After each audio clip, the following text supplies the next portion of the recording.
Good morning Telangana. నేను సంగప్ప. పత్రికల్లో వచ్చినటువంటి ముఖ్యమైన వార్తలు చూసినట్లయితే నిన్న సీఎం కేసీఆర్ ఈ హెల్త్ డిపార్ట్మెంట్ పైన రివ్యూ చేశారు. రాష్ట్రంలో కొత్తగా 5 మల్టీ స్పెషాలిటీ హాస్పిటల్స్ని ఏర్పాటు చేయబోతున్నామని చెప్పి నిన్న సర్కార్ ప్రకటించింది. 2 ఏళ్లలో ఈ ఆసుపత్రుల నిర్మాణం పూర్తి చేయాలి అని చెప్పి సీఎం అధికారులకు ఆదేశించారు. ఇది ప్రధానంగా ఉన్నటువంటి వార్త. ఆ తర్వాత నిన్న బీజేపీ రాష్ట్ర అధ్యక్షుడిగా డాక్టర్ కె లక్ష్మణ్ బాధ్యతలు స్వీకరించారు. ఆ తర్వాత ఎగ్జిబిషన్ గ్రౌండ్లో జరిగినటువంటి మీటింగ్లో ఆయన ఒక మాట అన్నారు. మేము పంచపాండవులం, అంటే అసెంబ్లీలో వాళ్ళు 5 ఎమ్మెల్యేలు ఉన్నారు, ఎమ్మెల్సీ ఒకరున్నారు. మేము పంచపాండవులం, కౌరవ సేన అయినటువంటి టీఆర్ఎస్ని పడగొడతామని చెప్పి నిన్న లక్ష్మణ్ అన్నారు. ఒంటరిగానే 2019లో పోటీ చేస్తామని కూడా చెప్పారు. తెలంగాణ అభివృద్ధి కేవలం బీజేపీ వల్ల మాత్రమే సాధ్యమని చెప్పి ఆ సభలో పాల్గొన్నటువంటి కేంద్ర మంత్రులు వెంకయ్యనాయుడు, తర్వాత నిర్మలా సీతారామన్, బీజేపీ మరి ఎవరు బండారు దత్తాత్రేయ చెప్పారు. అది కూడా ప్రధానంగా ఉన్నటువంటి ఇంకో వార్త. ఇక మూడో వార్త చూసినట్టయితే ఈయన టీఆర్ఎస్ నామినేటెడ్ పోస్టులని స్టార్ట్ చేసింది.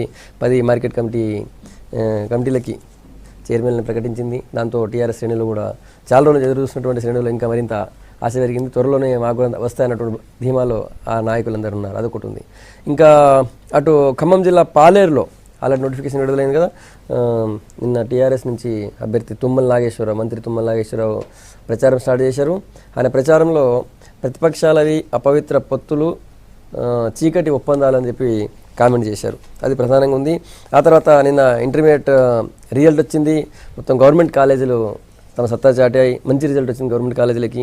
తర్వాత ఓవరాల్ రిజల్ట్స్లో ఎప్పటిలాగే బాలికలది పై చేయి ఉంది. ప్రధానంగా అది ఉన్నటువంటి వార్త. ఈ అంశాలపై చర్చించేందుకు మనతో స్టూడియోలో కాంగ్రెస్ నుంచి బెల్లయ్య నాయక్ గారు, తర్వాత టీఆర్ఎస్ నుంచి మనే గోవర్ధన్ రెడ్డి గారు మనతున్నారు.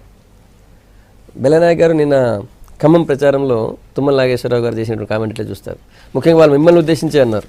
ఎందుకంటే అపవిత్ర పొత్తులు, చీకటి ఒప్పందాలు అంటే ఇప్పుడు బహుశా ఆయన నేను అనుకుంటాను మీరు టీడీపీ, సిపిఐ, సిపిఎం, వైసీపీ అందరి మద్దతు అడుగుతున్నారు కదా, బహుశా దానికోసం దాని దృష్టిలో పెట్టుకుని అన్నట్టున్నారు ఆయన.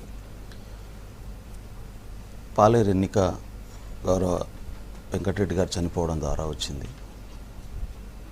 ఆయన అనారోగ్య కారణాల వల్ల చనిపోయిన విషయం మనందరికీ తెలుసు. ఉమ్మడి ఆంధ్రప్రదేశ్లో ఒక ప్రాక్టీస్ ఉండేది. జనరల్గా ఎవరైనా ఆరోగ్యరీత్యా కానీ ఏ కారణంగా చనిపోతే యునానమస్ చేసి ఎన్నికలను నివారించేటటువంటి ప్రక్రియ జరిగేది. మన కొత్త తెలంగాణ రాష్ట్రంలో అట్లా కాకుండా ఎన్నికలకు దిగుతున్నటువంటి పరిస్థితి చాలా స్పష్టంగా ఉంది. రెండవది, గెలుపుల కోసం ప్రతి పార్టీ తన ప్రయత్నం తాను చేస్తుంది. తుమ్మల నాగేశ్వరరావు గారు చేసినటువంటి కామెంటు, అందులోనూ తుమ్మల నాగేశ్వరరావు మాట్లాడడం చాలా హాస్యాస్పదంగా ఉంది. ఆయన మాట్లాడడం అనేటటువంటి మొన్నటిదాకా తెలంగాణ ద్రోహిగా ఉన్నాడు, టీఆర్ఎస్లో చేరి మంత్రి పదవి అనుభవిస్తున్నాడు. ఆయన ఇవాళ పోటీ చేస్తున్నాడు, ఒకవైపు ఎమ్మెల్సీగా ఉన్నాడు. రేపు ఆయన రాజీనామా చేస్తే మళ్ళీ దానికి ఎన్నికలు జరగాల్సినటువంటి పరిస్థితి. అంటే ఎట్లా ఉన్నదంటే ఇది తుమ్మల నాగేశ్వరరావు లాంటి వాళ్ళు అపవిత్రత గురించి మాట్లాడడం అంటే ఆ అపవిత్రత భయపడిపోయేటటువంటి పరిస్థితి ఉంటుంది, అది సిగ్గుపడేటటువంటి పరిస్థితి ఉంటుంది. కాబట్టి నిజంగా గౌరవ ముఖ్యమంత్రి గారు ఇక్కడ పోటీ లేకుండా ఆల్రెడీ కాంగ్రెస్ పార్టీ అప్పీల్ చేసింది, దీనికి సంబంధించినటువంటి ఎన్నికలు నివారిద్దామని చెప్పి చేసి ఉంటే బాగుండేది. అట్లా కాకుండా మళ్ళీ ఎన్నికలకు వైపు నెట్టి ఎన్నికల్లో తీసుకొచ్చి అది ఒక మంత్రిగా కొనసాగుతున్నటువంటి వాళ్ళని దించి రేపు పూర్తి స్థాయిలో అధికార దుర్వినియోగం ఇవన్నీ జరిగేటటువంటి పరిస్థితులు చాలా స్పష్టంగా కనబడుతున్నాయి. రెండవది, మేము అన్ని పార్టీలను అప్పీల్ చేసినాం, టీఆర్ఎస్తో పాటు అన్ని పార్టీలను అప్పీల్ చేసినాం. ఇప్పటికే కొందరు సానుకూలంగా స్పందిస్తున్నారు, సపోర్ట్ చేస్తున్నటువంటి పరిస్థితి ఉన్నది. పూర్తి స్థాయిలో అక్కడ రేపు కాంగ్రెస్ పార్టీ గెలవబోతున్నది. ఆయన మాటల ద్వారానే అర్థమైపోతున్నది తాను గెలవనని. కాంగ్రెస్ పార్టీ గెలవబోతుందా? స్పష్టంగా గెలుస్తుంది అండి. ఎందుకంటే ఆ సీటు మొదటి నుంచి కూడా Congress party seat, Congress party కోసం ప్రజలు ఓట్లేశారు, బై ఎలక్షన్స్ వచ్చినాయి, అనివార్యమైనటువంటి స్థితిలో వచ్చినాయి. కాబట్టి ప్రజలు కాంగ్రెస్తోనే ఉన్నారు అక్కడ. రెండోది, వాళ్ళ కుటుంబం నుంచి రేపు అభ్యర్థిని పెట్టాలనే ఆలోచన జరుగుతున్నది. కాబట్టి ప్రజలందరూ కూడా అటువైపు ఉన్నారనే వాస్తవం. గోవర్ధన్ రెడ్డి గారు, మీరు ఇట్లా చూస్తారు ఈ విషయం? ముఖ్యంగా కాంగ్రెస్ పార్టీ అంటుంది మీరా అపవిత్రత గురించి మాట్లాడేది అని చెప్పి తుమ్మల నాగేశ్వరరావు గురించి మాట్లాడుతున్నారు. అపవిత్రత గురించి అంటే కాంగ్రెస్ వాళ్ళు నిజంగా కూడా టీడీపీని నిజంగా అంత అభివృద్ధి చెంది దామోదర్ రెడ్డి గారు అంత అభివృద్ధి చెంది 5 సంవత్సరాలు దామోదర్ వెంకరెడ్డి గారు ఐదు టర్ములు నిజంగా అంత అభివృద్ధి చేస్తే పాలేరని ఎంత బతరాల్సిన అవసరం ఉంది. నిజంగా సాంప్రదాయం కొనాల్సిన అవసరం లేదు. ప్రజాస్వామ్యంలో ఎలక్షన్ పెట్టడం మన ఇష్టం మీద ఉంటుంది, డిపెండ్. గతంలో కూడా పీజీఆర్ చనిపోతా మన టీఆర్ఎస్ పార్టీ అంటే ఉమ్మడి రాష్ట్రంలో కూడా పీజీఆర్ చనిపోతే కూడా మన టీఆర్ఎస్ పార్టీ తరఫున క్యాండిడేట్ పెట్టడం జరిగింది. ఎలక్షన్లో రేపడం కామన్. మీరు నిజంగా అంత గెలవగలిస్తే ప్రతి ఇంటింటికి ఎక్కని గడపలేదు గడప లేకుండా తిరిగి ప్రతి ఒక్కరిని బతలాడి బుజ్జగించి లాస్ట్కు తెలుగుదేశాన్ని కూడా బతలాడే పరిస్థితి వచ్చిందంటే గతంలో అచ్చంపేటలో కూడా ఉమ్మడి మొత్తం అన్ని పార్టీలు మొన్న జస్ట్ 2 months 1 month బ్యాక్ కూడా రాష్ట్రంలో మొత్తం ఉమ్మడి పార్టీలు అన్నీ కలిసి ఏకమైనా కూడా అచ్చంపేటలో ఒక్క సీటుకి వెళ్ళిన పరిస్థితి. ఈరోజు కాంగ్రెస్ గెలుస్తుందంటే ఎట్లా నిజంగా బై ఎలక్షన్లో డిపార్ట్ దగ్గర పరిస్థితి వరంగల్లో అట్లాంటి పరిస్థితులు. మళ్ళీ హైదరాబాద్ ముఖ్యంగా 120 సంవత్సరాల చరిత్ర గల కాంగ్రెస్ పార్టీకి ఇక్కడ ఎన్ని సీట్లు వచ్చినా ప్రజలందరూ చూసిన మీరు. అట్లాంటి పరిస్థితులు మీరు గెలిచాను ఎట్లా అనుకుంటూ ఓడిపోతున్న భయంతో అందరి కాళ్ళు పట్టుకునే పరిస్థితి వచ్చింది ఈరోజు కాంగ్రెస్ పార్టీకి. కానీ ఏదేమైనా కూడా పొత్తుల గురించి అపవిత్రంగా పొత్తులు అంటే నిజంగా కూడా అందరికీ మీరు గెలుస్తారని నమ్మకం ఉన్నప్పుడు ఇన్ని ప్రయత్నాలు ఎందుకు చేస్తారు? అపవిత్ర నిజంగా కూడా ఇన్ని పార్టీలు కలవడానికి తెలుగుదేశం ఇప్పుడు కలుస్తుందా? ఈరోజు ఇప్పుడు ఈ భయంతో పాటు తెలుగుదేశం కలుపుకొని కూడా కాంగ్రెస్ యాంటీగా పుట్టిందే తెలుగుదేశం పార్టీ. అట్లాంటి పార్టీని కూడా కలుపుకోవాల్సిన పరిస్థితి వచ్చిందంటే మీరు ఎంత భయంతో ఉంటారో. మా తుమ్మల నాగేశ్వరరావు 100% సంక్షేమ పథకాలు గవర్నమెంట్ చేసే సంక్షేమ పథకాలు ఖచ్చితంగా గెలిస్తే భారీ మేరట్తో ఖచ్చితంగా గెలుస్తుందని చెప్పి మీకు డిపాజిట్ కూడా దక్కదని చెప్పి మా రైట్. చర్చలో బీజేపీ నుంచి అధికార ప్రతినిధి శ్రీధర్ రెడ్డి గారు వచ్చారు. శ్రీధర్ రెడ్డి గారు నిన్నటి తుమ్మల కామెంట్ మీరు చూస్తారు. ప్రతిపక్షాలు ఇది చీకటి ఒప్పందాలు అపవిత్ర పొత్తులు అని అన్నారు. టీఆర్ఎస్ వాళ్ళు అంటున్నారు అట్లా అన్నారు. కాంగ్రెస్ వాళ్ళేమో ఆయన మాట్లాడేది ఆయనకి నైతికత ఉందా అని వీళ్ళు అంటున్నారు. మీరేం చూస్తారు? అభ్యర్థిని ఎవరిని పెట్టుకోవాలనేది ఆ పార్టీల నిర్ణయం కాకపోతే అంటే నా ఉద్దేశం ఏంది, నా ఎదుటి వాళ్ళు పోటీ చేద్దానే. కాంగ్రెస్ పార్టీ ప్రయత్నాలకు మీరు ఓడిపోయిన ఆయనకి ఎమ్మెల్సీ సీట్ ఇచ్చిండ్రు. అప్పుడు అందరం కూడా ప్రతిపక్షాలు ఏమన్నామంటే నిజంగా ఇంకా అంత పెద్ద ప్రజానాయకుడు అయితే వారికి మంచి పేరు ఉంది ఖమ్మం జిల్లాలో ప్రజానాయకుడు తప్పి కాదంటలేను. అప్పుడు గ్రాడ్యుయేట్ ఎమ్మెల్సీ కాన్స్టిట్యూన్సీ ఎలక్షన్స్ వచ్చి ఉండే. మరి 3 జిల్లాల ప్రజాక్షేత్రంలో గెలిచి వస్తుండే కదా, 36 కాన్స్టిట్యూన్సీస్ ఉండే కదా, అది కాలేదు. ఆయనకు మంత్రి పదవి ఇచ్చినారు, ఎమ్మెల్సీ చేసినారు. ఇప్పుడు ఇది రాజ్యాంగ పదవులను సమయాన్ని ప్రజల యొక్క ధనాన్ని దుర్వినియోగం చేయడం కావడం. మీరు ఇంకొక వ్యక్తికి ఇంకెవరన్నా టీఆర్ఎస్ నాయకుడికి దగ్గర పార్లమెంట్లో పనిచేసిన వాళ్ళకో లేకపోతే జిల్లా వాళ్ళకో అవకాశం ఇచ్చి ఉండొచ్చు కదా. మీరు మంత్రిగా ఉన్నతన్ని ఆల్రెడీ ఎమ్మెల్సీగా ఉన్నతన్ని అక్కడ అభ్యర్థికి పెట్టడంలోనే మీ బలహీనత స్పష్టం అవుతా ఉంది. ఆ రేంజ్లో అధికార దుర్వినియోగం చేయొచ్చును. ఆ రేంజ్లో ఖచ్చితంగా మంత్రి ఉంటే ఇవాళ ఉన్నటువంటి రాజకీయ పరిస్థితులలో గ్రామాల్లో ఉన్నటువంటి ప్రజాప్రతినిధులు కానివ్వండి, మండల స్థాయి కానీ జిల్లా స్థాయి మాకు ఏదో ఒక మాకు ఆడ ప్రయోజనం జరుగుతుంది. కాబట్టి ఖచ్చితంగా ఈ ఒక 3 సంవత్సరాల ఎన్నిక పోయేదేంటి ఈసారి కానీ అనే ఆలోచన విధానికి వచ్చే అవకాశం ఉందని వాళ్ళకి తెలుసు. ఇవాళ మీకు నిజంగా ప్రజాక్షేత్రంలో ఇవాళ మీరు కాంగ్రెస్ పార్టీని సవాల్ చేస్తున్నారు, ప్రతిపక్షాలను ఇవన్నీ మాట్లాడుతున్నారు కదా. నేను ఒకటి చెప్తున్నా, మీకే అంత ఆదరణ ప్రజల్లో ఉన్నట్లయితే ఓ పని చేయండి, ఎవరు కూడా ప్రచారానికి పోకండి. తుమ్మల నాగేశ్వరరావు చాలా పెద్ద ప్రజానాయకుడు, కేటీఆర్ గారు ముఖ్యమంత్రి గారు తనయుడు మంత్రి. ప్రచారానికి పోకుండా మీరు చేసినటువంటి ప్రజా సంక్షేమ కార్యక్రమాలను హైదరాబాద్లో ఉండి టీవీల ద్వారా ప్రచారం చేయండి, లేకపోతే పేపర్లలో చేయండి. ప్రజలు ఓట్లేస్తే మీకు పూర్తి ప్రజాదరణ ఉన్నట్టు. ఒక ఉప ఎన్నికకు ఆల్రెడీ ఎమ్మెల్సీ మంత్రి, అది కూడా తుమ్మల నాగేశ్వరరావు గారి మంత్రి లాంటి మంత్రి ఉన్నప్పుడు ఆడ 3 సంవత్సరాల టర్మ్ కోసము ఒక మంత్రి ఏమో అభ్యర్థి, ఇంకో మంత్రి దానికి ఇన్ఛార్జ్. దీన్ని అపహాస్యం చేయటమా, మీకు మీరు అవమానం చేసుకోవడమా? మీరు ఇంకా విలువల గురించి మాట్లాడితే దిస్ ఇస్ నాట్ ఫేర్. మనం చాలా ఫేర్గా మాట్లాడుకోవాల్సిన అవసరం ఇట్లాంటి విషయాల్లో. ఒకటి, రామిరెడ్డి వెంకటరెడ్డి గారి కుటుంబం, అక్కడ కుటుంబం అనను నేను, వెంకటరెడ్డి గారికి వాస్తవానికి కూడా మంచి పేరు ఉంది, అజాతశత్రువుగా పేరు ఉంది. 3-4 టర్మ్స్ నుంచి పనిచేస్తూ ఉన్నారు. చాలా చోట్ల వ్యక్తులు చనిపోయిన దగ్గర నేనంటే సాంకేతికంగా మాట్లాడదలుచుకోలేదు, కాంగ్రెస్ పార్టీ సపోర్ట్ చేయాలని కూడా నా ఉద్దేశం కాదు. వాళ్ళకు ప్రయత్నం చేస్తున్నారు, మీరు చేయకపోతే చేయకండి, వాళ్ళని తిట్టుడేందుకు. మీరు కరెక్ట్గా ఉంటే, మీరు నిజంగా నైతికంగా మీరు బ్రహ్మాండంగా ఉంటే మీరు చేయొచ్చు. ఇదేంటంటే కొంతమంది వ్యక్తులను గతంలో జిల్లాలకు అధిపతులుగా చేసి రాజ్యం నడిపించాలని ఉద్దేశం తప్పితే ఇంకొక విషయం కాదు. మన్నగోవర్ధన్ రెడ్డి గారు ఒక మాట అన్నారు, ఇంతకుముందు పీజీఆర్ చనిపోయినప్పుడు కూడా అప్పుడు అందరూ పోటీ పెట్టొద్దంటే కేసీఆర్ పోటీ పెట్టారన్నారు. పీజీఆర్ కూడా తెలంగాణ కోసం పోరాటం చేశారు. పోటీ పెట్టడానికి ఆయన కూడా బాబు, ప్రజాస్వామ్యం గురించి అందరికీ తెలుసు, మీరు నడిపే ప్రజాస్వామ్యం గురించి తెలుసు, మీకు కూడా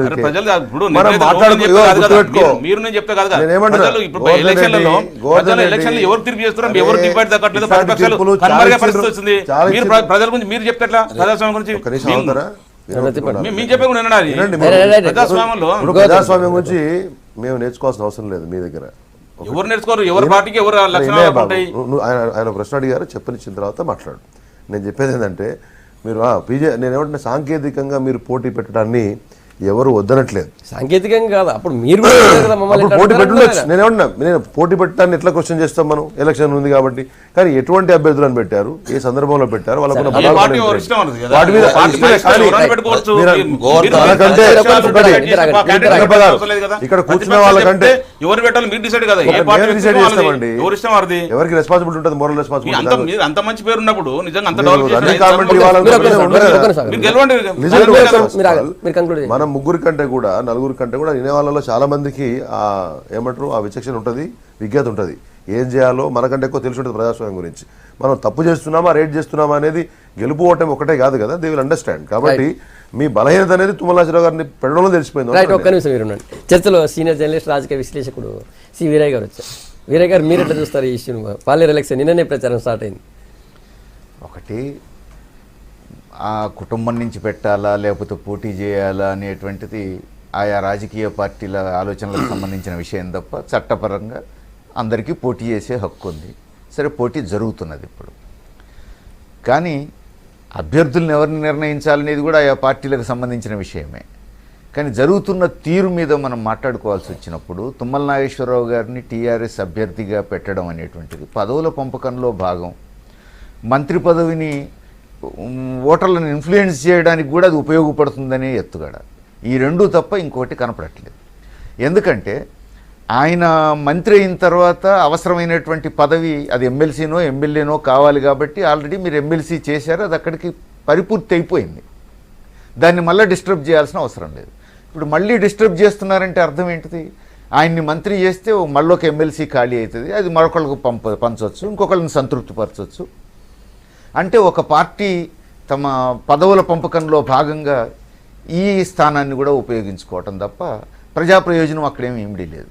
రెండవది ఏమిటి, ఆల్రెడీ ఎమ్మెల్సీగా ఉండి మంత్రిగా ఉన్న వ్యక్తిని మళ్ళా ఎమ్మెల్యేగా అక్కడ పోటీ పెట్టడం అని అంటే మంత్రిగా ఆయన ఉన్నాడు కాబట్టి ఆ స్థానం ప్రభావం కూడా ఓటర్ల మీద ఉంటుంది, తమ పార్టీ శ్రేణుల మీద ఉంటుంది.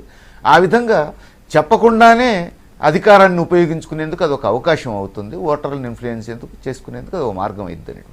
ఇలాంటి ఎత్తుగడలు కూడా సరైనవి కావు. ఇంకా చెప్పాలంటే ఈ మధ్యకాలంలో వరుసపెట్టి అప్రతిహతమైనటువంటి విజయం సాధిస్తున్నటువంటి టీఆర్ఎస్ ఇప్పుడు ఈ ఎత్తుగడ ఈ ప్రయోగం చేసి ఉండాల్సింది కాదు.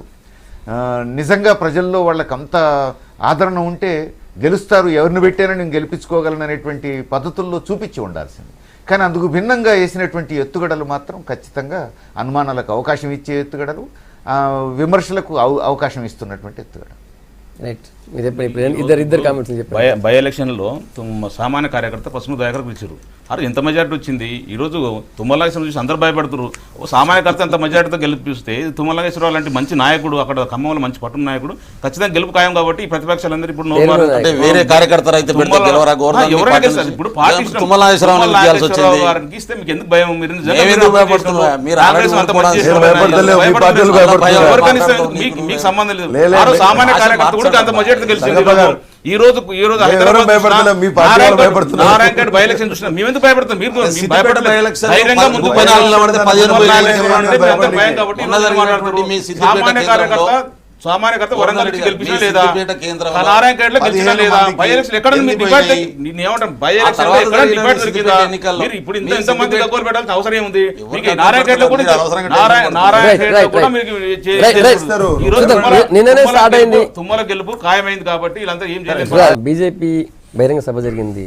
డాక్టర్ లక్ష్మణ్ రాష్ట్ర అధ్యక్ష బాధ్యతలు తీసుకున్న తర్వాత అప్పుడు కామెంట్ చేశారు వీరయ్య గారు, రాష్ట్రంలో ఇప్పుడు కౌరవ సేన ఉంది, దాన్ని మేము పంచపాండవులను పడగొడతామని చెప్పి అన్నారు. పైగా రాజకీయ శక్తిగా ప్రత్యామ్నాయ శక్తిగా మేమే ఎదుగుతామని చెప్పి నిన్న లక్ష్మణ్ గారితో సహా కేంద్ర మంత్రులందరూ కూడా వెంకయ్య నాయుడు, నిర్మలా సీతారామన్, దత్తాత్రేయ కూడా ఉన్నారు. దత్తాత్రేయ గారు ఇంకొక మాట అన్నారు, రాష్ట్రంలో ఉన్నటువంటి రాజకీయ శూన్యతని మేమే ఫిల్ చేస్తామన్నారు. నిజంగా బీజేపీకి ఆ స్థాయిలో ఎదిగేటువంటి అవకాశం ఉందా? మరి అట్లా అనుకున్నప్పుడు మరి ఇప్పుడున్నటువంటి ప్రధాన ప్రతిపక్ష పార్టీగా ఉన్నటువంటి కాంగ్రెస్ పార్టీ పరిస్థితి ఏంది? ఎట్లా ఉండే అవకాశం ఉంటుంది? సమీకరణలు ఎట్లా మారే అవకాశం ఉంటుంది? బీజేపీకి ఆ అవకాశం ఉందా ఎదిగేది? ఇప్పుడు ఈ 2 ఏళ్ల అనుభవం చూస్తే ఈరోజు బీజేపీ లక్ష్మణ్ గారు అధ్యక్షుడైన సందర్భంలో పెట్టిన బహిరంగ సభ కాబట్టి ఒక రాజకీయ పార్టీగా బహిరంగ సభ పెట్టిన తర్వాత మేమే అధికారంలోకి వస్తామని చెప్పాలి కాబట్టి ఆ ఉత్సాహంలో కౌరవసేన అన్నట్టు కనపడుతుంది తప్ప ఇక్కడ అధికారంలో ఉన్న ప్రభుత్వం కౌరవసేన అనే దృక్పథంతో ఈ 2 ఏళ్లలో ఎప్పుడు బీజేపీ పనిచేయలేదు. ఢిల్లీలో ఉన్నోళ్ళు కౌరవసేన అనే ఉద్దేశంతో కూడా ఇక్కడ టీఆర్ఎస్ ఎప్పుడు పనిచేయలేదు. ఈ 2 ఏళ్లలో వీళ్ళిద్దరి దోబూచలాట ఉంది తప్ప పోట్లాట లేదు. అది ప్రజా సమస్యల మీద పోట్లాట లేదు, రాజకీయ సమస్యల మీద పోట్లాట లేదు. అప్పుడప్పుడు ఏమన్నా మాకు ఇవ్వాల్సిన ఇయ్యలేదని అంటే కొంచెం ఏదో ఇంట్లో పిల్లలు అలిగినట్టు చెప్పడమే తప్ప ఇక్కడ ప్రభుత్వం కూడా అంతకంటే కేంద్రాన్ని నిలదీసిన పరిస్థితి లేదు. సహకరిస్తే వస్తుంది అనేటువంటి ఆశాభావం ప్రకటించడమే అనేక సార్లు మనం చూసాం. అందుకని ఈ 2 సంవత్సరాల కాలంలో వీళ్ళు పెద్దగా ప్రజా సమస్యల మీద పోరాడింది లేదు. కారణం ఏమిటి అని అంటే అధికారంలోకి వచ్చే అవకాశం కూడా బీజేపీకి తెలంగాణలో అంత అవకాశం ఏమీ లేదు. వాతావరణం కూడా అలాంటి వాతావరణం కాదు. మహా అయితే ఏం చేస్తారంటే ఎన్నికలు దగ్గర పడుతున్నా కొద్దీ ఏమన్నా కమ్యూనల్ టెన్షన్స్ పెంచగలిగితే సీట్లు ఉన్నాయి కాపాడుకోవడమో లేదా ఇంకో 4 పెంచుకోవడమో, ఇంతకంటే మించి అవకాశం అయితే తెలంగాణలో కనపడట్లేదు. కానీ నిర్మలా సీతారామన్ అన్నారు ఇంతకుముందు మాకు 2 సీట్లతో ఈరోజు మనం తిరుగులేని శక్తిగా జాతీయ స్థాయిలో ఎదిగాం, మీకు కూడా అందుకు అవకాశం ఉండదు, మీరు ప్రయత్నం చేయండి, ఖచ్చితంగా ఎదుగుతాం, అవకాశం కూడా ఉంది అంటారు. అంటే బీజేపీ నాయకురాలుగా సహజంగా ఆ మాటే చెప్తారు కదా, మేము రాము అని. ఏదో అప్పుడు వచ్చాను తప్ప ఇప్పుడు తెలంగాణలో అలాంటి ఛాన్స్ లేదు అనే మాట బీజేపీ నాయకురాలు అంటారు, అనరు కదా. ఆ రోజు దేశంలోనే వచ్చినాం కాబట్టి ఇప్పుడు తెలంగాణలో వస్తామని చెప్తారు వాళ్ళు. కానీ వచ్చేందుకు ఇక్కడ భౌతిక పరిస్థితి అందుకు అనుకూలంగా ఉందా అని అంటే ఏమాత్రం కనుసూపు మేరలో కూడా అవకాశం కనపడట్లేదు. రైట్. గోవర్ధన్ రెడ్డి గారు, ప్రత్యామ్నాయ శక్తిగా మేమే ఎదుగుతామంటున్నారు, బీజేపీ వాళ్ళకి అవకాశం ఉందా, లేకపోతే మరి మీ పరిస్థితి మీకు ప్రత్యామ్నాయ శక్తి ఎదుగుతారా, లేకపోతే నెక్స్ట్ మేము గవర్నమెంట్లో మేమే ఉంటామంటున్నారు నెక్స్ట్ 19లో? బీజేపీ లక్ష్మణ్ అధికారం ప్రజెంట్ అయిన సందర్భంగా ప్రజల పక్షాన ఉండి పోరాడుతూ ఉండడం స్వాగతిస్తున్నాం. మేము కూడా నిజంగా కూడా అందరం కలిసి ఏ పార్టీ చేసినా ప్రజలకు న్యాయం చేయడానికి ప్రజల పక్షాన ఉంటే బాగానే ఉంటుంది. కానీ ఈరోజు పెద్ద కామెంట్ చేసింది, మాదే కౌరవసేన, టీఆర్ఎస్ పార్టీ కౌరవసేన, వాళ్ళదే బీజేపీ పాండవుల సేన అని చెప్పి. బీజేపీ ఎవరు గెలిపించారో ఒకసారి గుర్తు చేసుకోవాలి. మీరు స్వతహా గెలవలేదు. ఇక్కడ టీడీపీ క్యాడర్ బాగుంది, టీడీపీ వాళ్ళు ఓటేస్తే బీజేపీ ఎమ్మెల్యేలు గెలిచారు. ఇక్కడ స్వతహా గెలిచి మీరు ఆ మాట అంటే మేము మెచ్చుకోవచ్చు. నిజంగా కూడా టీడీపీ బీజేపీ మన మున్సిపల్ ఎలక్షన్లో ఒక ఎమ్మెల్యే ఒక కార్పొరేటర్ని గెలిపించుకోవాలని పరిస్థితి. నిజంగా ఆ రోజు వేరు. హైదరాబాద్లో నిజంగా తెలంగాణ టీఆర్ఎస్ పార్టీ గెలిస్తే నిజంగా సీమాంధ్రులకు ఇబ్బంది అవుతుంది అనే అపోహ తీసుకొచ్చి దాన్ని ఏదో క్రియేట్ చేసేసి ఆ రోజు అందరుగా ఏకమైపోయి సీమాంధ్రులు అంతా ఏకమైపోయి ఆ రోజు టీడీపీ కానీ బీజేపీ కానీ ఓటేసే పరిస్థితి. మన గ్రేటర్ ఎలక్షన్లో మీకు ఎందుకు రాలేదు? నిజంగా కౌరవసేన పాండవసేన కొట్టేస్తుంది అనుకుంటే మరి ఒక్కొక్క కార్పొరేట్ ఎందుకు గెలవడం జరిగింది. మాకు హైదరాబాద్ కాన్స్టిట్యూన్సీలో ఒకరు గెలవని పరిస్థితి. ఈరోజు స్వచ్ఛ హైదరాబాద్, స్వచ్ఛ తెలంగాణ పెట్టేసి స్వచ్ఛ భారత్ పెట్టి వేల కోట్ల రూపాయలు నాశనం చేసారు. కానీ దానివల్ల ఎవరు చీప్టాలకి ఇట్లాంటివి చేసేసి ఇప్పుడు కౌరవసేన మా పార్టీ బీజేపీ కేంద్రం సహకారం ఇస్తే మేము రాష్ట్రాలు బాగా చేస్తున్నాం. ఒకరు సీతారామన్ అన్నారు, కేంద్రం సహకారం చేస్తున్నాం. ఏ బాధ చేస్తున్నాం? మీరు 3,000 కరువు కాటాకలు 3,000 కోట్ల రూపాయలు పెడితే 300 కోట్ల రూపాయలు ఇచ్చారు.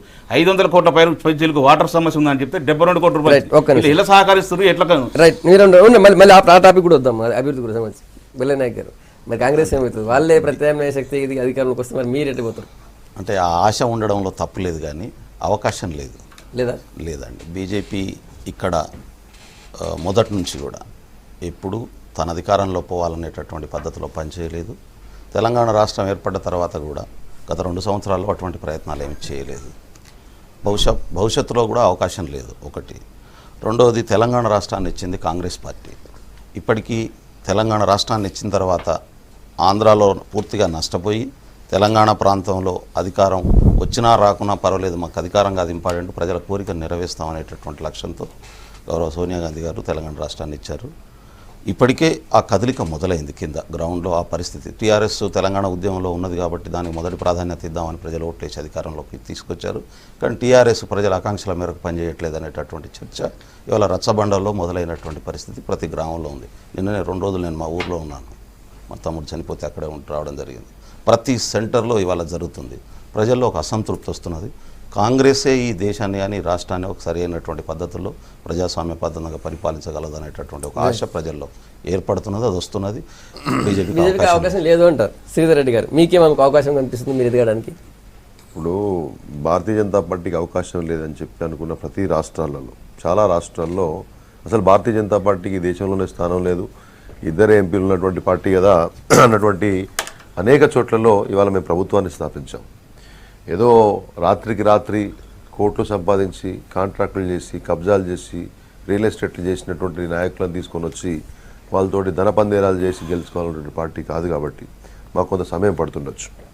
మేము సైద్ధాంతికంగా క్రమశిక్షణతో ప్రజలతోటి ఉండి పరిపాలన చేయాలన్నటువంటి ఆలోచన విధానం ఉన్నవాళ్ళం కాబట్టి మాకు సమయం పడుతుండొచ్చు. అందుకనే కౌరవులు పాండవులు అని చెప్పేసి మా నాయకుడు చెప్పాడు. పాండవులు అంటే వనవాసం చేసినా నువ్వు దేశాంతరాలకు పంపించినా కానీ ప్రజలు వాళ్ళనే అనుకున్నారు తప్పితే కొంతకాలం పరిపాలన చేసినంత మాత్రాన దుర్యోధనుడు బ్రహ్మాండమైనటువంటి వ్యక్తి అని చెప్పేసి ఈ ప్రపంచం చెప్పలేదు, చరిత్ర చెప్పలేదు. మీరు రాసుకున్నారని చెప్పేసి ఎవరన్నా మాట్లాడితే వాళ్ళ విచక్షణగా వదిలేస్తాం. ఇది దాంట్లోనే అంతరార్థాన్ని మీరు గమనించాల్సిన అవసరం ఉంది. పరిపాలన ఉన్నంత మాత్రాన విర్రవీయడం సరికాదు. రెండొకటి భౌతిక పరిస్థితి ఏంటంటే ఏంటో వీరయ్య గారు చెప్పాలా. భౌతిక పరిస్థితి అంటే నా దృష్టిలో పార్టీ సంస్థాగత నిర్మాణం బలంగా ఉందా లేదా రాష్ట్రంలో.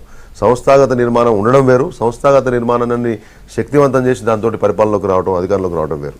మాకు సంస్థాగత నిర్మాణం బలంగా ఉంది. ఇవాళ మేము కూడా ఇవాళ అంబేద్కర్ జయంతి ఉత్సవాలు దాంతో మేము ప్రజలలోకి వెళ్తున్నప్పుడు కానీ అంతకుముందు కూడా మీ అందరికీ కూడా తెలుసు, హైదరాబాద్లో కావచ్చు, జిల్లాలలో కావచ్చు, మాకు సంస్థాగత నిర్మాణం ఎప్పుడు బలంగా ఉంటుంది. పనిచేసే పొట్టు మా వెల్లయ్య నాయక్ గారు కూడా తెలుసు, మా దగ్గర గింజలు ఉంటాయి, పొట్టు ఉండదు. 5 గింజలు సరిపోతుంది, పొట్టక్కర్లేదు భోజనం చేయడం కోసం. కాబట్టి గింజలు గట్టిగా ఉంటాయి. వాళ్ళు మా దగ్గర సమృద్ధిగా ఉన్నారు. వాళ్ళలో ఉత్సాహాన్ని నింపే ప్రయత్నం చేస్తాం. ఖచ్చితంగా రాజకీయ శూన్యత ఉందని చెప్పేసి నేను మాట్లాడట్లేదు. ఇలా కోదండరాములు మాట్లాడుతున్నారు, మీ వాళ్ళంతా యాత్రలు చేస్తున్నటువంటి చెరుకు సుధాకర్ గారు లాంటి వాళ్ళు మాట్లాడుతున్నారు, మా వీరయ్య గారు లాంటి వాళ్ళు మాట్లాడుతున్నారు, పత్రికలు మాట్లాడుతున్నాయి. ఖచ్చితంగా రాజకీయ ప్రత్యామ్నాయంగా మేము ఎదగడానికి పూర్తి స్థాయి అవకాశాలు తెలంగాణలో ఉన్నాయి. గతంలో కొన్ని తప్పిదాలు చేసినాం, అది టీడీపీతో పొత్తు కావచ్చు, మరొకటి కావచ్చు. ఈసారి ఆ పరిస్థితి ఉండదు. ఖచ్చితంగా నాయకత్వం రేపు పొద్దున 2019లో మీరు ఎందుకు మా వీరయ్య గారు ఏం చెప్పారంటే మీరు దోబూచులాడారు, ప్రభుత్వం మీద ఏం మాట్లాడలేదంటే అక్కడ మేము అధికారంలోకి వచ్చాం, ఇక్కడ టీఆర్ఎస్ అధికారంలోకి వచ్చింది. 2 సంవత్సరాలు అనేది ఒక కొత్త ప్రభుత్వం కొత్త రాష్ట్రంలో తొలి రోజు నుంచే విమర్శలు చేయడం అనేది సరైన పద్ధతి లేదా అనేది విజ్ఞులందరూ ఆలోచించాలి. అదే పందాన్ని మేము అనుసరించాం. ఇవాళ అనేక విషయాల్లో ప్రభుత్వం తప్పటడుగులు వేస్తోంది. కరువు నివారణ విషయంలో కానీ, ఫీజు రీయింబర్స్మెంట్ విషయంలో అంటే సరే మొన్న క్లారిటీ ఇచ్చారు, చాలా రోజుల తర్వాత అవి విడుదల చేశారు. అంతకుముందు రుణమాఫీ విషయంలో కానీ అనేకమైన హామీల విషయంలో ప్రభుత్వం తప్పటడుగులు వేస్తోంది. ఇవాళ మేము ప్రయత్నం చేస్తాం దానిని ప్రజలకు తీసుకుపోవడానికి 2 సంవత్సరాల విషయంలో కాదు. ఇంకొకటి మావాడు చెప్పాడు, మా గోదనరెడ్డి సాబ్, మీరు కార్పొరేటర్లు గెలవలేదు, ఒక్కసారి మీరు చూసుకోండి. నేను ఆర్గ్యుమెంట్ కోసం చేస్తలేదు.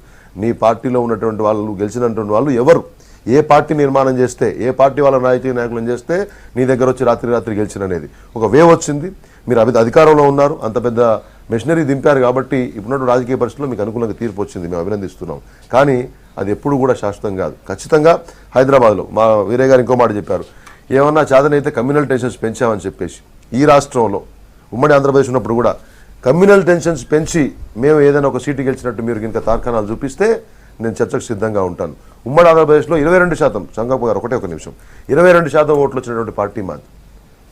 శాసనసభ స్థానాలు ఎన్ని గెలిచాం, పార్లమెంట్ స్థానాలు ఎన్ని గెలిచాం మీకు ఖచ్చితంగా తెలుసు. కాబట్టి నేను చెప్పేది లాస్ట్గా ఒక మాట నేను చెప్పేది ఏంటంటే ఈ రాష్ట్రంలో ప్రజలు విశ్వసించదగినటువంటి నాయకత్వం, మచ్చలేనటువంటి నిజాయితీ ఉన్నటువంటి నాయకత్వం ఏదైనా ఉందంటే మా పార్టీలో ఉంది. ఒక్క నాయకుడి మీద ఈ ఇప్పుడు నేను చెప్పిన అనేక మాటలు ఉన్నాయే, కబ్జాలు, అవినీతి, కాంట్రాక్టులు, లేకపోతే మరొకటి మా మీద ఉందా ప్రజలు ఆలోచించిన రోజున మేము అధికారంలో ఎదిగేందుకు ఏమేమి అవకాశాలు ఉన్నాయని చెప్తే అంటూ లిస్ట్ చెప్పారు రెడ్డి గారు. మీరు ఎట్లా విశ్లేషిస్తారు ఆయన పాయింట్స్? ఒకటి టీఆర్ఎస్ గురించి విశ్లేషణ చేస్తూ ఒక కరెక్ట్ పాయింట్ చెప్పారు ఆయన. ఒక రాజకీయ శూన్యత డెవలప్ అవుతూ ఉన్నది. ఇలాంటి సమయంలో పార్టీలు గట్టిగా పనిచేస్తే, మంచి నిర్మాణం ఉండి ప్రజల కోసం పనిచేస్తే ఎదిగేటువంటి అవకాశం ఉంటుంది. అయితే ఆ స్థానం బీజేపీ పొందగలుగుతుందా అనేది ఇక్కడ ప్రశ్న. వారు ఏమన్నారు, మొన్న మున్సిపల్ ఎన్నికల సందర్భంగా టీఆర్ఎస్ ఒక ఊపులో గెలిచింది, అది శాశ్వతంగా నిలబడుతుందని అనుకోవద్దు అన్నారు. అది 100% కరెక్ట్ స్టేట్మెంట్.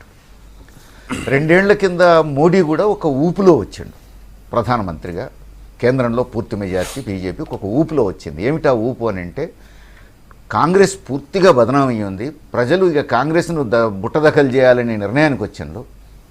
దేశవ్యాప్తంగా మేమున్నాం, కాంగ్రెస్కు ప్రత్యామ్నాయంగా చెప్పగలిగేది ఇంకొకటి లేదు. ఆ స్థితిలో ఇక కాంగ్రెస్ను ఓడించాలనుకున్నప్పుడు ఇక బీజేపీ కోటేయడం తప్ప ఇంకో దిక్కు లేదనేటువంటి పరిస్థితుల్లో అక్కడ బీజేపీకి పూర్తి మెజార్టీ వచ్చింది, మోడీ ప్రధానమంత్రి అయ్యాడు.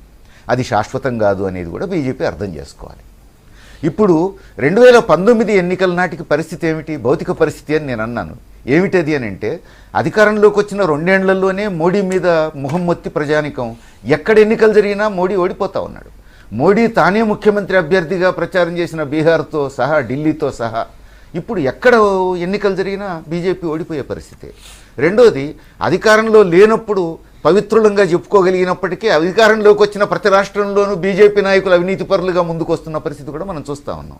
రానున్న 3 సంవత్సరాల్లో ఇది ఇంకా పెరుగుద్ది తప్ప తగ్గదు. ప్రజల్లో అసంతృప్తి పెరుగుద్ది తప్ప తగ్గదు. ఆ నేపథ్యంలో తెలంగాణలో ప్రత్యేకంగా ఏ ఆదర్శం చూపించి ప్రజలు ఏ విశ్వాసంతో ఓటేస్తారు బీజేపీకి? అందుకని రానున్న కాలం అంతా బీజేపీకి ఎదురుగాలి తప్ప అనుకూలత కాదు. అందుకని ఎట్టి పరిస్థితుల్లోనూ బీజేపీకి ఇక్కడ అధికారంలోకి చాలా పెద్ద ఆశ. అది అధికారంలోకి వచ్చేటువంటి అవకాశం లేదు. భౌతిక పరిస్థితులు అందుకు అనుకూలించే ఛాన్స్.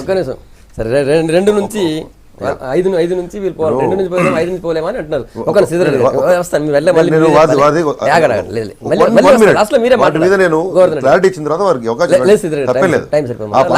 ఒకటి నేను చెప్పేది ఏంటంటే, అవినీతి గురించి మాట్లాడినప్పుడు దట్ ఈజ్ అవర్ మెయిన్, మా అస్త్రమే అది. అవినీతి ఎక్కడుంది, ఏ రాష్ట్రంలో ఉందనే విషయాన్ని మీరు ప్రస్ఫుటంగా చేసుకోవాలి. కేంద్ర ప్రభుత్వంలో ఇవాళ 2 సంవత్సరాలు ఆల్మోస్ట్ అయిన తర్వాత ఒక్క అవినీతి ఆరోపణ లేనటువంటి ప్రభుత్వము ఇవాళ మా ప్రభుత్వం ఉంది. మీరు అన్న ఆదర్శాలు ఏవైతుంటే ఒక లిస్టు, మీరు ఒక సీనియర్ జర్నలిస్టుగా, పాత్రికేయులుగా, మీరు కమ్యూనిస్టు వాదిగా మీరు చెప్పండి, ఏ ఆదర్శాలకు తోటి పార్టీ ప్రభుత్వాలు నడపాలనుకుంటే దాంట్లో ఒక్క లోపమైన ఇక్కడ తెలంగాణలో ఉన్నటువంటి మా నాయకత్వం మీద ఉంటే. కాకపోతే మేము డబ్బు జల్లకలేకపోవచ్చు, ఫిరాయింపులు ప్రోత్సహించలేకపోవచ్చు, గ్రామాల్లో ఒక రకమైనటువంటి అవినీతి నాయకత్వాన్ని ప్రోత్సహించలేకపోవచ్చు. కానీ ప్రజలు వాటితో సఫోకేట్ అయిన రోజున, అసహనం వచ్చిన రోజున మేము అధికారంలోకి వస్తాం. ఈ 3 సంవత్సరాలు అదే ప్రయత్నం చేస్తాం. ఒక్కసారి వీరయ్య గారికి అవకాశం ఇవ్వండి. ఎటువంటి ఆదర్శాలు ఫిరాయించులు ప్రోత్సహించడానికి మీ పార్టీకి ఒకటి వచ్చేటోడు ఉంటే మీరు మీరు 2 సీట్ల నుంచి ఈ రోజు మంచి మెజారిటీ వచ్చిందని చెప్పి మీరు అనుకుంటారు కదా. 2 సీట్ల నుంచి ఈ రోజు పూర్తి మెజారిటీ వచ్చిందంటే ఎందుకు వచ్చింది? మీరు మతాన్ని అడ్డం పెట్టుకొని దాన్ని దేశాన్ని అంతా అల్లకొల్లం చేసి దేశం అంతా ఖరాబ్ అవుతుందని చెప్పి అల్టిమేటం లేక, అంటే కాంగ్రెస్ కు ప్రత్యామ్నాయం లేక కాంగ్రెస్ లక్షల కోట్ల రూపాయలు కుంభకోణాలు చేసి ఇరుక్కుపోయి ప్రజలు అసహించుకున్న పరిస్థితుల్లో మీకు తప్పనిసరి ఓటేసారు. అందులో మోడీ వేవ్ నడిచింది. నిజంగా ఈరోజు టీఆర్ఎస్ వేవ్ నడుస్తుంది, మీ మోడీ వేవ్ ఆ రోజు నడిచింది. మోడీ గారు ఏదో బీసీ నాయకుడు, ఛాయ్ వాలా, చిన్న కష్ట సుఖాలు తెలిసిన వ్యక్తి, మంచి భారతదేశాన్ని మంచి గాడిలో పెడతాని చెప్పేసి మంచి మాటలు చెప్తుందని చెప్పి ప్రజలంతా, యువత అంతా విశ్వసించారు, ఓటేసారు. ఈరోజు మెజారిటీ వచ్చింది. తర్వాత ఏమైంది? ఈ రోజు ఇంతవరకు 2 సంవత్సరాలు మోడీ గారు ఏం చేశారు మీకు తెలుసు. మేక్ ఇండియా ఎక్కడ పోయింది, ఎన్ని ఎక్కడ పోయింది తెలుసు. ఇప్పుడు ఈ రోజు మనం డిస్కస్ లోపలికి వెళ్ళట్లేదు. ఈ 2 సీట్లకి ఈ రోజు అంత మెజారిటీ పెడితే ఈ రోజు వరంగల్ చెప్తున్నాను, వరంగల్ ఇప్పుడు టీఆర్ఎస్ పార్టీ నాయకులు కానీ కాంగ్రెస్ వాళ్ళు కానీ కాంట్రాక్టర్లు ఇస్తున్నారు. మీ పార్టీ ఎవరికి ఇచ్చింది? వరంగల్లో బై ఎలక్షన్ లో ఒక NRI డాలర్లో పెట్టడం తీసుకొచ్చి మీరు వేసారు. మరి మీరు ఎంతవరకు కరెక్ట్? మీరు మమ్మల్ని విమర్శిస్తారు. డాలర్లు పెట్టి డిపాజిట్ దగ్గర పరిస్థితి, డాలర్లు పెట్టినా 1000 కోట్లు ఖర్చు పెట్టినా కూడా ఎన్ని కోట్ల రూపాయలు మాట్లాడలేదు. మీరేం చెప్పారు? మాట్లాడుతున్నారు భుజాలు తడుతుంది. ఎలక్షన్ కోట్ల రూపాయలు ఖర్చు పెట్టారు వరంగల్లో, మీకు డిపాజిట్ దగ్గర పరిస్థితి. అట్లాంటిది మీరు వేరే పార్టీని అమర్చించడం లేదు. గుజరాత్ లో కానీ మధ్యప్రదేశ్లో కానీ బై ఎలక్షన్ లో మోడీ గారు ప్రచారం చేశారు, బీహార్లో ప్రచారం చేసి ఎక్కడ గెలిచిన ప్రాపానం అయిందా? అంటే బీజేపీకి ఎంత ఉందో ఇబ్బంది ఉందో తెలుసు. అట్లాంటిది ఈ తెలంగాణలో శూన్యత పెరిగిందని చెప్పి ఎంతవరకు హాస్యాస్పదంగా ఉంది. ఎందుకంటే తెలంగాణలో ఏ ఎలక్షన్లు పెట్టినా కూడా, ఎక్కడ ఏం చేసినా కూడా టీఆర్ఎస్ బ్రహ్మరత్నం పడుతున్నారు. ప్రతిపక్షాలకు పని లేకుండా పోయింది, ప్రతిపక్షాలు రాజకీయంగా ఏదో చేయాలని చెప్తుంది తప్ప టీఆర్ఎస్ పార్టీ కానీ టీఆర్ఎస్ నాయకత్వానికి కానీ సంక్షేమ పథకాలను ఎక్కడ డోకలేదు. ఏ ఎలక్షన్ ఎట్టి పరిస్థితి లేదు. నాయకులకు శూన్యత ఉంది, ప్రజలకు లేదు. రాజకీయ నాయకులు, ప్రతిపక్ష నాయకులకు మా మొహాలకు చెల్లలేకపోతే మాకు జీవితంలో మళ్ళీ నమ్మకం లేకని ఇవన్నీ ఆరోపణలు. ఒకటి, బీజేపీ మొన్న జరిగినటువంటి ఎన్నికల్లో చెప్పాల్సినటువంటి, చేయలేనటువంటి అన్ని రకాల హామీల్ని చెప్పినటువంటి పరిస్థితి. ప్రజల్ని ఒక అద్దంలో చూయించి ఇట్లా చేస్తామనేటటువంటి భ్రమలు కల్పించారు దేశం అంతా. రెండోది, 10 సంవత్సరాల నుంచి కాంగ్రెస్ పార్టీ అధికారంలో ఉంది. కాంగ్రెస్ పార్టీ పని చేస్తుంది, తప్పు జరిగితే సరిదిద్దుకుంటుంది. అది కాంగ్రెస్ పార్టీ లక్షణం, ఇంకెవరికి లేదు. అది తప్పు చేసిన కేంద్ర మంత్రుల్ని తీసుకెళ్లి జైల్లో పెట్టినటువంటి చరిత్ర కాంగ్రెస్ పార్టీకే ఉంది. కాంగ్రెస్ పార్టీ హయాంలోనే కాంగ్రెస్ పార్టీ మంత్రి తప్పు చేస్తే తీసుకెళ్ళి అదే కాంగ్రెస్ పార్టీ ప్రభుత్వం జైళ్ళల్లో పెట్టింది. కనిమొళిని జైల్లో పెట్టింది, రాజాను జైల్లో పెట్టింది కాంగ్రెస్ పార్టీ ప్రభుత్వమే. కాంగ్రెస్ పార్టీలోనే మంత్రులుగా ఉండే తప్పు చేస్తే అంటే నడిచేటోని కాళ్ళకు దుమ్మంటుకుంటుంది, కూర్చున్నోనికి తెలిసినటువంటి విషయమే. కాబట్టి మేము పనిచేస్తాం. వాళ్ళ ముఖ్యమంత్రులు అవినీతిలో కూరుకుపోయినటువంటి పరిస్థితి. దృష్టాంతం చెప్పండి. అది చెప్తాను. Okay. రాజస్థాన్ ముఖ్యమంత్రి పరిస్థితి ఏంది? ఒక ఎగ్జాంపుల్, మీ సింగిల్ ఎఫ్ఐఆర్. అరే నిన్న మాల సిబిఐ ఒక స్వతంత్ర కేంద్ర మంత్రులే ఇవాళ ఇక్కడ నుంచి బయటికి పంపిస్తున్నటువంటి పరిస్థితి ఎట్లా పోయింది? ఎందుకు పోలేదు? వన్ ఎగ్జాంపుల్, ఊరికే మాట్లాడటం కాదు. మీరు కూడా చాలా రోజుల నుంచి ప్రజా జీవితంలో ఉన్నారు కదా వెల్లయ్య నాయక్ గారు, ఆరోపణలు ఎట్లా వస్తాయి మీకు తెలుసు. ఒక్క ఎగ్జాంపుల్ చెప్పండి. వసుంధర రాజే గారి మీద ఈ దేశంలో స్వతంత్ర వసుంధర రాజే గారు కానీ మీరు ప్రభుత్వం ఉంది కదా అని కవర్ చేసుకోవడం కోసం రకరకాల ముఖ్యమంత్రికి నుంచి పక్కకు తప్పించి స్పెక్ట్రమ్ యాక్షన్స్ అయినాయి, మరొకటి అయినాయి, వాళ్ళమే చర్యలు తీసుకున్నాం చెప్తున్నారు. మేమే చర్యలు తీసుకున్నాం. శ్రీధర్ గారు, మేమే చర్యలు తీసుకున్నాం, మేమే జైల్లో ప్రయత్నం చేసినాం. చెప్పి ఉంటే ఇవాళ ఫలితం ఇంకో రకంగా ఉంది. బీజేపీ వచ్చిన 2 సంవత్సరాలకే మీరు బ్లాక్ మనీ తెస్తానన్నారు, వైట్ మనీ కూడా తీసుకురావడం. అవినీతి గురించి మాట్లాడుతున్నాం. మీరు చేసిన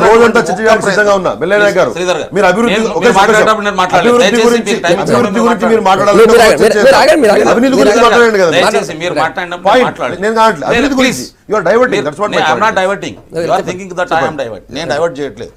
మేము చేసినటువంటి పనులను గత 10 సంవత్సరాలు చేసినటువంటి చట్టాలని కానీ ప్రజా ప్రయోజనాలు కానీ ఎఫెక్టివ్గా ప్రజలకు చెప్పి ఉంటే ఇవాళ ఫలితం మరో రకంగా ఉండేది. రెండోది, మేము పని చేస్తున్నప్పుడు తప్పులు జరుగుతాయి, తప్పుల్ని సరి చేసుకునేటటువంటి పని కూడా కాంగ్రెస్ పార్టీ చేసింది. మర్యాద సరైన మార్గంలో పెట్టే పరిస్థితి కూడా కాంగ్రెస్ పార్టీ చేసింది. కానీ బీజేపీ ఇచ్చిన ఒక్క వాగ్దానం నెరవేర్చలేదు.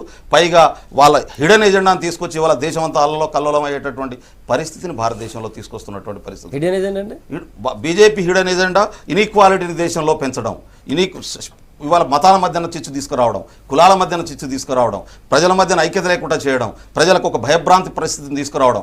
ఇది మీరు చాలా పెద్ద కామెంట్ చేశారు. మీరు ఒక్క నిమిషం ఆగండి, మీ దగ్గరకు వస్తాను. వీరయ్య గారు, ఇంతకుముందు మీరు చెప్పిన దానికి కూడా చాలా ఎగ్జాంపుల్స్ చెప్పారు. ఆయన మా దగ్గర అవినీతికి పాల్పడే వాళ్ళు ఎవరు లేరు, అట్లాంటి ఈ 2 ఏళ్లలో ఏదైనా జరిగిందని అంటున్నారు. వీరయ్య గారు ఒక్క మాట చెప్పదలుచుకో. ఇవాళ మోడీ గారి ప్రభుత్వం ఒక 2 కార్పొరేట్లను తప్ప భారతదేశంలో ఉన్న కార్పొరేట్లను కూడా తొక్కే ప్రయత్నం చేస్తుందని ఇవాళ భారతదేశంలో ఉన్న కార్పొరేటర్లే వచ్చి చెప్తున్నటువంటి పరిస్థితి రాహుల్ గాంధీ దగ్గర. ఇప్పుడు నేను మాట్లాడేటప్పుడు ఒక మాట చెప్పిన, అధికారంలో లేనంత వరకు పవిత్రంగానే ఉంటారు అని, అధికారంలోకి వచ్చిన తర్వాతనే సమస్యలు అనేది. ఇప్పుడు బీహార్లో బీజేపీ నాయకులే చేస్తున్నటువంటి ఆరోపణలు చూస్తున్నాం. వాళ్ళ మీద కూడా యాక్షన్ తీసుకోలేదు బీజేపీ నాయకత్వం, వాళ్ళు విమర్శలు ఆపలేదు. అంటే వాళ్ళు పెడుతున్న విమర్శలను అంగీకరించడమే కదా. తర్వాత రాజస్థాన్లో బీజేపీ నాయకత్వం మీద తీవ్రమైన ఆరోపణలు ఉన్నాయి, మంత్రుల మీద. మధ్యప్రదేశ్లో ముఖ్యమంత్రి మీదనే ఆరోపణలు ఉన్నాయి. మహారాష్ట్రలో బీజేపీ మంత్రుల మీద ఆరోపణలు ఉన్నాయి. ఏ ఒక్కదాన్ని ఎఫ్ఐఆర్ చూపించండి అంటే కేసు పెట్టాల్సింది వాళ్లే కదా, వాళ్ళ ప్రభుత్వం. వాళ్ళు కేసులు పెట్టరు, వాళ్ళు విచారణ జరపరు. సుష్మా స్వరాజ్ మీద వచ్చినాయి. ఈ నిన్నగాక మొన్న విజయ్ మాల్యా ఎట్లా బయటికి పోగలిగాడు? 15 రోజుల్లో ఆర్డర్స్ ఎట్లా మారినాయి? 15 రోజులకు ముందున్నటువంటి ఆర్డర్స్తో బయటికి పోలేడు ఆయన. కానీ బయటికి పోవడానికి ఫెసిలిటేట్ చేసే ఆర్డర్స్ మళ్ళీ ఎట్లా వచ్చినాయి? ఆయన ఎట్లా వెళ్ళిపోయిండు? ఆయన ఎవరి మద్దతుతో ఎంపీగా ఎన్నికైండు? ఇవన్నీ చూసినాం. అంతేకాదు ఇక్కడ కూడా మనం చూడండి, ఉమ్మడి ఆంధ్రప్రదేశ్లో ఇక్కడ ప్రత్యేక తెలంగాణ ఉద్యమం, అక్కడ సమైక్యాంధ్ర ఉద్యమం జరిగిన నేపథ్యంలో విభజనకు వ్యతిరేకంగా సుప్రీంకోర్టుకు పోయినటువంటి వ్యక్తి ఈరోజు అక్కడ బీజేపీ నాయకుడు, ఎంపీ. ఎట్లా సాధ్యం? ఆయన కేసేమో సుప్రీంకోర్టులో ఉంది. రైట్. అట్లానే ఇప్పుడు హర్యానాలో కాంగ్రెస్ నాయకుల్ని చేర్చుకుంది కూడా బీజేపీయే కదా, 9 మంది ఎమ్మెల్యేలు. అందుకని నేనే చేర్చుకుంటారు. అది ఆ అధికారానికి దగ్గర ఉన్న 3-4 విషయాలకు నేను సూటిగా మాట్లాడతాను. ఒకటి బ్రీఫే ఎఫ్ఐఆర్ చూపించమంటున్నారు కదా. ఇవాళ కాంగ్రెస్ నాయకులు విఎన్ మంత్రావు గారు ఒక్క పిటిషన్ హైకోర్టులో వేస్తే జగన్మోహన్ రెడ్డి గారు సంవత్సరాలు జైల్లో ఉన్నాడు. మీరు పిటిషన్ లేపించండి మీకు సంబంధించిన నాయకులతోటి. ఈ దేశంలో కోర్టు అవినీతి ఆరోపణలు వచ్చినాయని మీరు అంటున్నారు కదా. మీరు రాష్ట్రాల్లో ఉన్నాయని వేగ చెప్పడం కాదు, దృష్టాంతం చెప్పడం.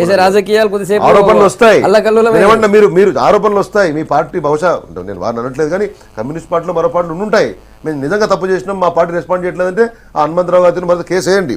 రెండవది వేగ ఆరోపణలు. ఇప్పుడు విజయ్ మల్యా విషయంలో ఈడీలు కానీ బ్యాంకులు వారు ఏ విధంగా ప్రవర్తించాలో ఆ విధంగా ప్రవర్తించి ఉంటే ఆ చట్టబద్ధ సంస్థలు ఆ విధంగా ఆర్డర్లు ఇచ్చి ఉండేవి, ఆయనను ఇక్కడ హోల్డ్ చేసే పరిస్థితి ఉండేది. కేంద్ర ప్రభుత్వానికి వాటికి సంబంధం లేదండి. బ్యాంకులు కేంద్ర ప్రభుత్వానికి సంబంధించి లోన్లు ఇవ్వవు, రిజర్వ్ బ్యాంకుకు సంబంధించి లోన్లు ఇవ్వవు. రిజర్వ్ బ్యాంక్ వాళ్ళకు గవర్నింగ్ ఏజెన్సీ అయినా కానీ ఈ విషయం మనందరికీ తెలుసు. కానీ విజయవాడ పోయిండు, నరేంద్ర మోడీ గారు టికెట్ కొనిచ్చి ఫ్లైట్ ఎక్కించినట్టు మాట్లాడుతున్నారు. ఇది సరైన పద్ధతి కాదు. నరేంద్ర మోడీ గారు ఆయన టికెట్ కొనిచ్చి ఫ్లైట్ ఎక్కియాలా? తర్వాత మా బెల్లెనా గారు చెప్తున్నారు 2 కార్పొరేట్లు. అయ్యా, ఈ దేశంలో కంపెనీల వ్యవస్థ ఉంది, దానికి ఒక పాలసీ సిస్టమ్స్ ఉన్నాయి, గవర్నింగ్ ఏజెన్సీస్ ఉంటాయి, అందరికీ సమానంగా బిజినెస్ చేసుకునే హక్కులు ఉంటాయి. మీరు మార్చుకునేటువంటి కాబట్టి కొద్ది ఇది కార్పొరేట్లు లేకపోతే ఒక వ్యవస్థ బతకదు. వాళ్ళేమి దేశద్రోహులు కాదు. కాబట్టి మనం జనరలైజ్ చేయడం కాదు. మీరు ఇప్పటివరకు మాట్లాడిన వక్తలు ఎవరైనా న్యూట్రల్ గా ఈక్వల్ గా వెల్లెనా అందరికీ గారు అవకాశం ఇచ్చి అట్లనే రూల్ ఉంటుంది. ప్రకారం పనిచేయాల్సిన ఇది కాంగ్రెస్ ప్రభుత్వం కాదు, అట్లా ఉంది. కాబట్టి ఒక్క పిలుపు నరేంద్ర మోడీ గారు మాట్లాడితే ఎట్లా శ్రీధర్ గారు? ఒక్క పిలుపు నరేంద్ర మోడీ గారు ఇస్తే ఈ దేశంలో 1.5 మంది గ్యాస్ కనెక్షన్ వదులుకుంటే, సబ్సిడీ వదులుకుంటే మా దగ్గర డబ్బులు వస్తే ఇవాళ 1.5 గ్యాస్ కనెక్షన్లు ఫ్రీగా ఇవ్వబోతా ఉన్నాం ఒక్కరికి. కాబట్టి అభివృద్ధి కనబడుతోంది. మీకు కనబడపోతే నేను ఏం చేయలేను. అభివృద్ధి కనబడుతుంది. విజయమాలను మీరు పంపలేదు అంటున్నారు, తెచ్చే ప్రయత్నం చేస్తున్నారు. దానికి ప్రభుత్వానికి సంబంధం ఉండదు. చట్టబద్ధ సంస్థలు పనిచేస్తాయి. ప్రభుత్వం నోటీస్కి వచ్చింది. ఇక్కడ చిన్న ఒక్క నిమిషం అండి. మీరు జాగ్రత్తగా చూడండి. ముందు ఇచ్చినటువంటి ఆర్డర్స్ ఆయన ప్రభుత్వ అనుమతి లేకుండా భారతదేశం నుంచి బయటికి పోయే అవకాశమే లేదు. 15 రోజుల్లో ఆర్డర్స్ మారిపోయినాయి. ఇన్ఫార్మ్ చేసి వెళ్ళిపోవచ్చు. జస్ట్ ఇన్ఫార్మ్ చేసి వెళ్ళిపోయింది. ప్రతి పౌరుడికి విజయమాల్య ఇప్పటికీ పూర్తి ఆయన నేను ఏమంటున్నా సమర్థించట్లేదు, కానీ ఆర్థికపరమైనటువంటి అంశాలలో అవకతవకలు ఉన్నా కానీ ఆయన కార్పొరేట్కి అధిపతి. కసబుకు కూడా లేకపోతే అఫ్జల్ గురుకు కూడా 24 గంటల్లో మధ్యరాత్రి 2ంటికి జడ్జిని తట్టినటువంటి ఈ దేశంలో ఆయనకు కూడా కొన్ని హక్కులు ఉంటాయి. ఆయన అప్పీల్ చేసుకుంటే ఆయా సంస్థలు ఇచ్చినటువంటి వెసులుబాటు, దానికి ప్రభుత్వానికి సంబంధం లేదు.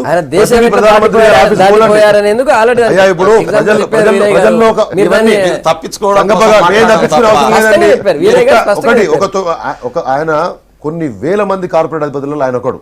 ప్రభుత్వానికి కొన్ని వేల మంది కార్పొరేట్ మీకెంత బాధ ఉందో మాకు అంతే బాధ ఉంటుంది ప్రభుత్వానికి. ఆయన దగ్గర ప్రధానమంత్రి ఆఫీస్కి పోయి క్లియర్ అయ్యి రాదు ఆ ఫైల్ మీకు చెప్పింది. రెడ్డి గారు, బెల్ల నాయక్ గారు, గుడ్ మార్నింగ్ తెలంగాణ. మీ అభిప్రాయాలు చెప్పినందుకు మళ్ళీ సోమవారం గుడ్ మార్నింగ్ తెలంగాణ కలుద్దాం. Stay tune.